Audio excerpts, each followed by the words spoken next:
Lozim Basha ka shpallur lajmin e trishtuar për humbjen e një anëtari të Partisë Demokratike dhe miku të tij të ngushtë, i cili jetonte në Shtetet e Bashkuara të Amerikës. Basha njoftoi se vdekja e tij ka ardhur si pasojë një smundje të rëndë që e ka munduar për një periudhë të gjatë. Kjo ngjarje ka tronditur jo vetëm ata që ishin më të afërt me të, por edhe të gjithë ata që kanë pasur mundësinë ta njihnin dhe ta vlerësonin kontributin e tij. Ish politikani ka qenë një figurë e rëndësishme për Partinë Demokratike dhe ka luajtur një rol kyç në zhvillimin e politikës shqiptare gjatë periudhave të ndryshme.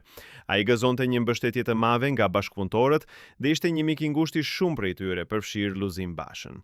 Ky lajm i hidhur ka trishtuar të gjithë ata që kishin mundësinë ta njihnin dhe të punonin me të. Përmes një deklarate të shkurtër, Luzim Basha ka shprehur ngushëllimet e tij më të thella për humbjen e shokut dhe mikut të tij.